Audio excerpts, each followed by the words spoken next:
Meu pai sempre foi um homem de valores rígidos, mas só quando lhe convinha. Ele se dizia um defensor da família, pregava sobre responsabilidade e dever, mas esqueceu tudo isso quando traiu minha mãe. Ela era jovem quando casou com ele, e quando o casamento desmoronou, meus avós a levaram de volta para sua cidade. Mantivemos pouco contato, mas sempre soube que ela me amava. Antes de partir, fez questão de garantir meu futuro, guardando dinheiro para que eu pudesse estudar e seguir meus sonhos. Agora, aos 18 anos, era a hora de começar essa nova fase da vida. Já pesquisava faculdades e cursos quando meu pai decidiu que, como homem, meu dever era outro: trabalhar e sustentar a casa. Não qualquer casa, mas a vida confortável da minha madrasta e da filha dela. Ele ia se aposentar e, como receberia menos, esperava que eu assumisse as despesas. Não perguntou se eu queria, apenas decretou que era minha obrigação. Eu trabalhei a vida inteira. Agora é sua vez. A família vem primeiro. Mas que família? A mulher que entrou na nossa vida quando eu ainda era criança? A garota que cresceu como uma princesa enquanto eu era tratado como um hóspede na própria casa? Minha mãe me deu apoio total. Mas quando recusei bancar o carro novo da filha da minha madrasta, o clima em casa mudou.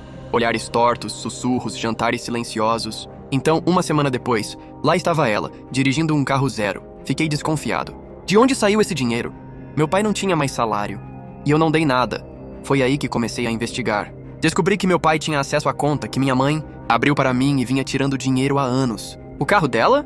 Comprado com o que restava do meu dinheiro. Fiquei sem chão. O homem que passou a vida me cobrando responsabilidade roubou de mim, sem pensar duas vezes. Minha primeira reação foi confronto. Esperei meu pai chegar em casa e joguei os extratos bancários na mesa. O que significa isso? Ele olhou para os papéis, depois para mim, e apenas suspirou. Significa que eu fiz o que era necessário para manter essa família de pé. Meu sangue ferveu. Essa família? Você quer dizer a sua mulher e a filha dela? Porque eu não vi um centavo disso. Minha madrasta, que ouvia do sofá, revirou os olhos. Você devia agradecer ao seu pai por ter dado uma vida boa para você. Tive que rir. Vida boa? Vocês tiraram meu dinheiro e esperam que eu agradeça? Meu pai perdeu a paciência. Você é um ingrato. Eu cuidei de você, te alimentei, te dei um teto. Agora que pode retribuir, age como um moleque mimado. Moleque mimado? Eu só quero o que é meu. Ele levantou o dedo, pronto para gritar, mas eu já não me importava mais. Peguei minhas coisas e fui embora. Não olhei para trás. Sabia que se ficasse mais um segundo naquela casa, acabaria dizendo ou fazendo algo de que me arrependeria. Mas naquele momento, tudo o que eu sentia era raiva. Meu próprio pai me roubou, minha madrasta zombou de mim, e minha meia-irmã desfilava com algo que era meu sem o menor remorso. Passei aquela noite na casa de um amigo. Expliquei a situação e, mesmo chocado, ele me acolheu. Eu não queria incomodar. Então, assim que amanheceu, fui direto procurar um advogado. Já havia decidido que não ia deixar isso passar impune. O advogado ouviu minha história com atenção, analisou os extratos bancários e balançou a cabeça. Seu pai não só roubou de você, como usou esse dinheiro para benefício próprio. Isso é crime. Podemos processá-lo. Minha mãe chegou à cidade no mesmo dia. Quando me viu, me abraçou apertado, com um misto de raiva e tristeza nos olhos. Eu confiei nele, disse ela, com a voz trêmula. Deixei aquele dinheiro para você ter um futuro. Eu podia ver que ela queria chorar, mas se conteve. Respirou fundo, se recompôs e, em vez de lágrimas, me lançou um olhar determinado. Ele vai pagar por isso. Foi exatamente o que aconteceu. Minha mãe conhecia muita gente na cidade. Em questão de dias, a história se espalhou. Meu pai, antes respeitado, agora era alvo de olhares tortos por onde passava. Amigos de longa data começaram a evitá-lo. Até seus colegas aposentados cochichavam sobre o assunto. Minha madrasta também não escapou. A mulher que adorava exibir uma vida luxuosa agora era vista como cúmplice de um golpe sujo. O clima em casa devia estar insuportável, mas isso era apenas o começo. Uma semana depois, meu advogado entrou com o processo. Meu pai foi notificado e, quando recebeu os papéis, ficou branco. Você me processou? Cruzei os braços. Firme. Só estou pegando de volta o que é meu. Minha madrasta explodiu. Como você pôde fazer isso com seu próprio pai? Eu ri sem humor. Engraçado. Eu devia perguntar a mesma coisa para ele. A partir daí, as coisas desmoronaram para ele. Com a ação em andamento, conseguimos congelar seus bens até que a justiça decidisse o que fazer. Meu pai tentou argumentar, tentou alegar que era um mal-entendido, mas as provas estavam ali. Os extratos mostravam cada centavo que ele retirou da minha conta ao longo dos anos. A audiência foi um espetáculo. Meu pai entrou de cabeça baixa, minha madrasta segurando o braço dele, como se aquilo fosse resolver alguma coisa. Quando o juiz pediu para que meu advogado apresentasse as provas, ficou claro que não havia defesa possível. Senhor Marcos, os registros bancários mostram que o senhor retirou dinheiro da conta do seu filho em diversas ocasiões, sem a autorização dele. O senhor tem algo a dizer? Ele limpou a garganta, tentou parecer confiante. Eu sou o pai dele. Eu cuidei dele. Esse dinheiro foi usado para o bem da família. O juiz apenas arqueou uma sobrancelha. Senhor considera que comprar um carro para sua enteada faz parte do bem da família? Ele gaguejou. Minha madrasta apertou seu braço e minha meia-irmã, que estava sentada no fundo da sala, virou o rosto constrangida. Eu achei que... O senhor achou errado. O veredito veio rápido. Meu pai foi condenado por apropriação indébita. Além de devolver o dinheiro, também teve que pagar uma multa.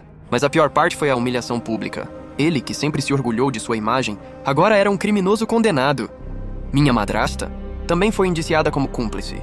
E sem o dinheiro do meu pai para bancá-la, não demorou a abandonar o navio. Em menos de 2 meses pediu o divórcio e foi embora, levando a filha. Mas sem dinheiro, sem amigos e sem o estilo de vida que sempre teve, não restaram muitas opções. Acabaram indo morar com uma tia distante, em uma roça onde mal pegava sinal de celular. Meu pai, por outro lado, ficou completamente sozinho. A casa, que antes era cheia de vida, agora era um lugar frio e silencioso. Os amigos desapareceram. Os vizinhos cochichavam, mas evitavam contato. Ele tentava sair para os mesmos lugares que frequentava antes, mas era ignorado. Tornou-se um pária. E eu, pela primeira vez na vida, estava livre. Com o dinheiro recuperado, aluguei um pequeno apartamento perto da faculdade onde comecei a estudar. Não era luxuoso, mas era meu. Cada conquista que eu tinha era minha, fruto da minha própria luta. Houve um momento, meses depois, em que pensei em ligar para meu pai, perguntar se ele havia aprendido algo com tudo isso. Mas então me lembrei de suas palavras, de como ele insistia que família vinha em primeiro lugar, desde que fosse a família dele, do jeito que ele queria. Ele me deixou para trás há muito tempo, agora eu apenas fiz o mesmo. 5 anos se passaram desde aquele dia em que tomei a decisão mais difícil da minha vida, cortar os laços com meu pai e sua nova família.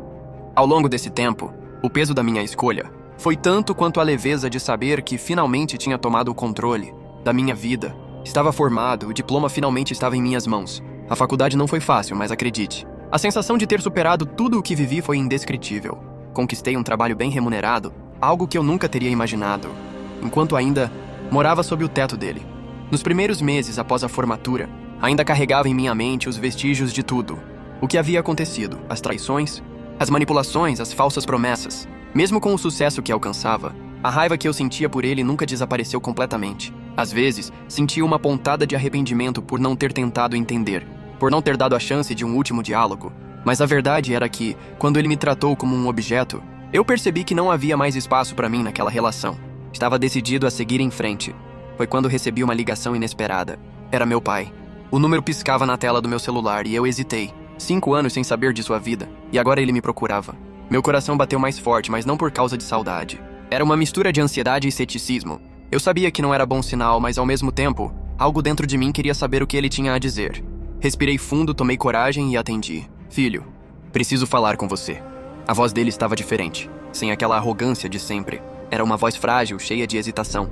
Ele parecia nervoso e aquilo me fez desconfiar ainda mais. Meu pai nunca foi de se mostrar vulnerável, e a mudança de tom chamou minha atenção. O que você quer? Perguntei, mantendo o tom neutro. Eu já não estava mais disposto a abrir meu coração para qualquer tentativa de manipulação. Ele ficou em silêncio por um momento, como se estivesse procurando a melhor maneira de se explicar. Eu sei que fiz coisas erradas, sei que te machuquei, e queria pedir desculpas por tudo.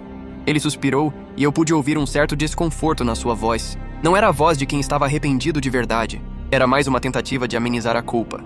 Mas eu também queria que você soubesse que estou orgulhoso de você. Vi que se formou e conseguiu um bom emprego. Estou feliz que tenha dado certo pra você. Mas eu franzi a testa. Eu sabia que vinha algo que eu não ia gostar. O que você quer?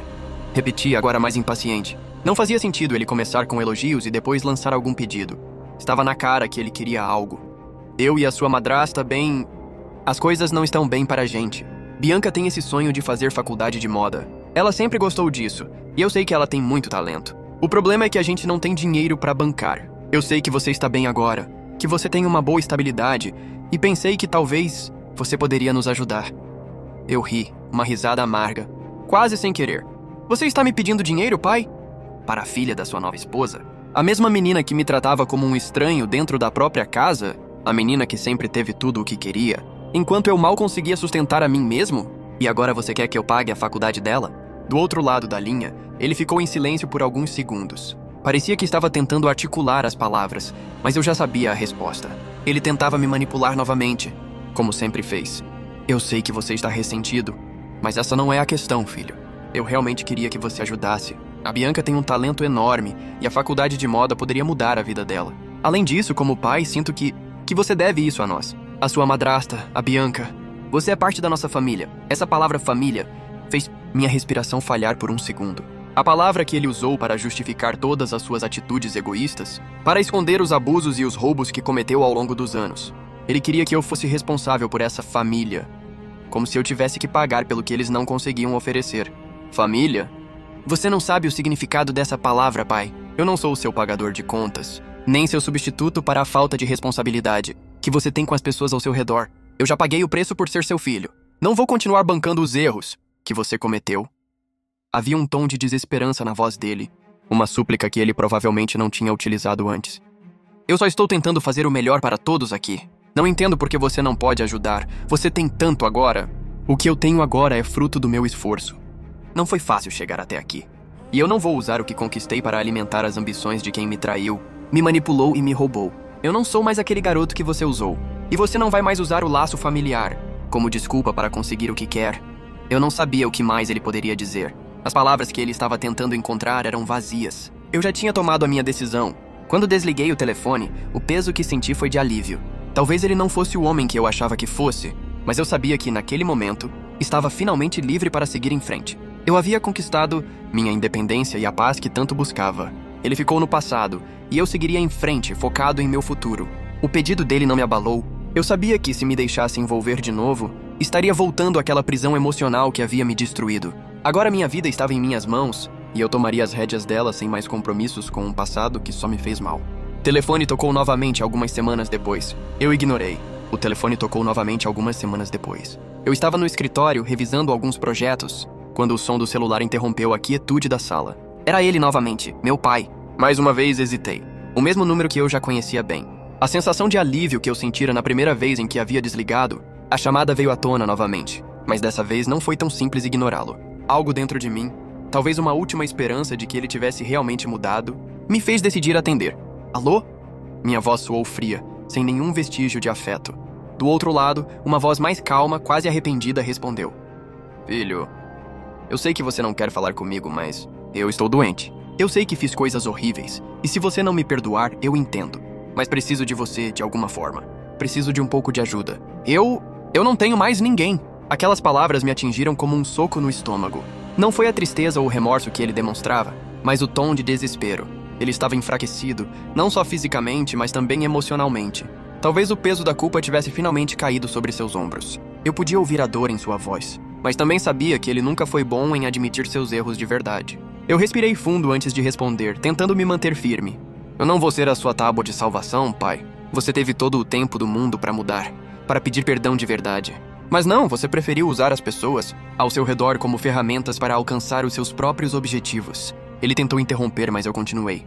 Agora que as coisas estão ruins para você, acha que pode contar comigo para salvar a sua pele? Não é assim que funciona. Eu não sou mais aquele garoto que você fez de bobo. Eu te dei chances e você as desperdiçou. Não vou voltar atrás. Eu pausei, observando minha própria raiva crescer. Mas antes que ele pudesse responder, eu o interrompi novamente. E sobre sua madrasta? Como ela está? Ou melhor, como você está lidando com o fato de que sua família não tem mais nada? Eu não vou mais ser seu plano B, como fiz quando você me usou.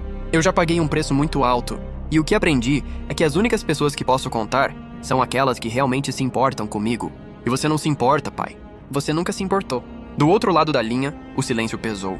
Eu sabia que ele queria algo mais. Queria talvez um milagre, uma transformação repentina. Mas eu sabia que a verdade era outra. Ele não tinha mudado. O homem que ele sempre foi estava ali, diante de mim, tentando se desculpar apenas porque a vida o colocou em uma situação desconfortável. Após um longo silêncio, ele falou com um tom mais baixo. Eu só queria ter feito as coisas certas, filho. Mas tudo o que eu fiz foi errado. Eu sei que não mereço o seu perdão. Mas de alguma forma, eu gostaria de tentar fazer as coisas certo agora. Pelo menos uma última vez. Aquelas palavras me atingiram de forma diferente. Havia uma fraqueza genuína. Uma tentativa de reconciliação que, mesmo que tardia, parecia ser sincera. Por um momento, pensei em como seria fácil simplesmente ir até ele, ajudá-lo, seguir o caminho mais fácil e esquecer tudo o que ele fez. Mas eu sabia que esse não era o meu caminho. Não era o que eu queria para minha vida. Eu fechei os olhos e respirei fundo. A raiva havia diminuído, mas a decisão estava tomada. Eu havia encontrado minha paz, e ela não estava mais vinculada ao passado. Eu não vou te ajudar, pai. Não porque eu não queira, mas porque você precisa enfrentar as consequências de suas escolhas. A vida me ensinou que, às vezes, a única forma de realmente crescer é passar pela dor. E isso é algo que você vai ter que aprender sozinho. Eu ouvi sua respiração pesada do outro lado da linha, sabia que ele estava chateado, mas não pude fazer mais nada. Eu já tinha feito a minha parte. O que ele escolhesse fazer agora era com ele. Eu já tinha me libertado. Eu sinto muito por tudo, filho. Sinto muito mesmo. A voz dele estava embargada, quase quebrada. Eu sei, mas você precisa aprender a lidar com isso sozinho, pai. Eu já passei da fase de ser seu filho. Agora sou alguém que segue em frente e eu não vou mais me prender ao passado. Sem esperar resposta, desliguei a chamada. O silêncio no meu escritório foi reconfortante. O peso que senti sobre meus ombros anos atrás já não existia mais. Eu era livre. E a vida que eu estava construindo, com esforço e dedicação, não precisava da aprovação de quem sempre me tratou como um fardo. Nos dias que seguiram, a decisão que tomei de me afastar ainda pesava em alguns momentos. Especialmente quando sentia o vazio de não ter uma figura paterna. Mas eu sabia que meu verdadeiro caminho era aquele que eu havia escolhido. Eu não queria mais olhar para trás, nem para os erros do passado. Eu estava mais focado em construir o futuro que merecia. Hoje a vida segue em frente. Meu trabalho vai bem, e a satisfação de estar no controle do meu destino me dá uma sensação de paz. Eu tenho pessoas que realmente se importam comigo ao meu lado. E mesmo com as dificuldades, sei que fiz a escolha certa. Eu não preciso da validação de ninguém, nem de um pai que falhou com todos ao seu redor. Eu sou minha própria referência, e isso é o suficiente para mim.